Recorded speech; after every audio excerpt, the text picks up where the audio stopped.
दिमाग में सेट कर दिया गया है कि होम्योपैथी है तो वो धीरे धीरे वर्क करेगी, इसमें टाइम ज्यादा लेंगे। डॉक्टर ज्योति, बीएचएमएस काफी अंडरस्टिमेट किया जाता है इस कोर्स को सोशल मीडिया पर एंड बाकी जगहों पर। तो आपका टेक क्या है कि ये कोर्स किसी दूसरे कोर्स से कम है या इसकी अपनी एक खुद की एक वैल्यू है?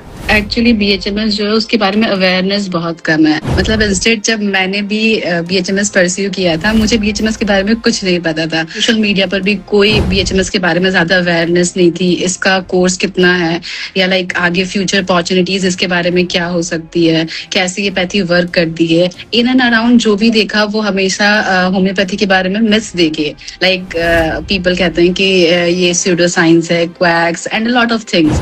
जब ग्रेजुअली जब फर्स्ट ईयर में मैं थी और आज जब मैं इंटर्नशिप कर रही हूँ तो एक वास्ट चेंज मैंने देखा। आज जब मैं इंटर्नशिप कर रही हूँ तब आज बहुत सारे इसके बारे में एस्पेक्ट्स पता चले, इसकी जो और प्रिसीजंस हैं वो सारी चीजें पता चली।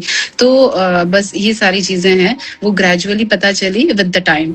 जहाँ तक मुझे जानकारी है, बस शायद एक लॉन्ग टर्म कोर्स होता है, तब तक आप वो होम्योपैथी वैसे शायद डील करें। नहीं सर, ये भी मिथ है कि होम्योपैथी वो बहुत धीरे धीरे वर्क करती है। जैसा आप जानते होंगे दो ही तरह की डिजीज रहती है, एक्यूट आइदर क्रॉनिक।